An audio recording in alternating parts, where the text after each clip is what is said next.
একটা পিঁপড়ে আর একটা গঙ্গা ফড়িংয়ের ভারী বন্ধুত্ব ছিল। পিঁপড়েটা অবশ্য সারাদিন পরিশ্রম করে যেখানে সেখানে খাবার খুঁজে বেড়ায়, আর তার বন্ধু গঙ্গা ফড়িংটা ছিল একেবারে উল্টো। সে সারাদিন শুয়ে থাকে, গান শোনে আর ঘুমোয়। একদিন, বন্ধু পিঁপড়ে, তোমাকে দেখে আমার খুব দুঃখ হয়। দুঃখ হয়? কেন কেন কেন কেন? আরে বন্ধু, জীবনটা হলো আরাম করে কাটানোর। আমাকেই দেখো না, সারাদিন সারাদিন আমি কেমন আরামে কাটাই, আর তোমায় দেখি সারাদিন কষ্ট করে খাবার খুঁজে বেড়াচ্ছ। আজকের খাবার যদি জোগাড় হয়ে যায়, তাহলে আর কালকের খাবার জোগাড় করার জন্যে অত কষ্ট করা কেন?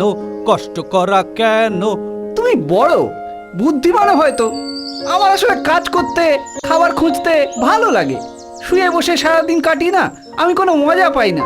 বরং অনেক কষ্ট করার পর যখন আমি আমার খাবারটা খুঁজে পাই, তখন না খুব খুব খুব আনন্দ হয়। তাহলে আর তোমাকে কি বলবো আমি, বলো? যাও গো তুমি, খেটেই মরো, খেটেই মরো, খেটেই মরো। এইভাবে বেশ কিছুদিন চলে গেল। শীতকাল এসে গেল, আর এবারে ঠান্ডা যেন আরো বেশি, একেবারে কাঁপুনি ধরিয়ে দিয়েছে। কে আছো? আমায় বাঁচাও, মরে গেলাম। এ বন্ধু, কি হয়েছে তোমার? এমন বলছো কেন? শরীর খারাপ নাকি? জ্বর এসেছে? না গো বন্ধু, জ্বর নয়। তোমাকে বলতে একটু লজ্জা লাগছে। আরে বন্ধুর কাছে আবার লজ্জা কিসের? আরে বলো বলো, কি হয়েছে তোমার, বলো। আসলে গত কয়েকদিন এত ঠান্ডা পড়েছে যে আমি খাবার খুঁজতে যেতেই পারিনি। ঘরে কোনো খাবার নেই, তাই কিছু হয়নি খাওয়া।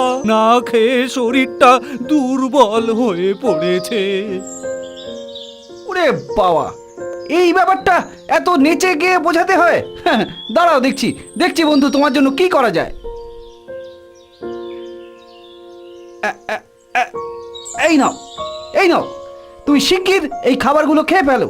দেখো শরীর ঠিক হয়ে যাবে। এত খাবার কোথায় পেলে? এত ঠান্ডাতেও তুমি খাবার খুঁজছো নাকি? খুঁজতে যাচ্ছ নাকি? আরে না গো না, এই ঠান্ডায় আমিও তো বাড়িতেই বসে আছি। হ্যাঁ, আসলে আগে থেকে অনেক অনেক খাবার জমিয়ে রেখেছি ঘরে, তাই কয়েকদিন না বেরোলেও আমার ঘরে খাবারের কোনো অভাব হয় না। নাও, তাড়াতাড়ি খেয়ে নাও, কথা বলো না। হ্যাঁ, আর গানও এখন গাইতে হবে না, খাও খাও।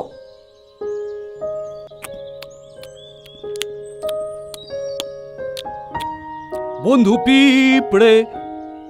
পিঁপড়ে, আজ তুমি শুধু আমার প্রাণ বাঁচালে না, একটা ভালো শিক্ষা দিলে। আমি এবার থেকে রোজ তোমার মতোই খাবার খুঁজবো রোজ।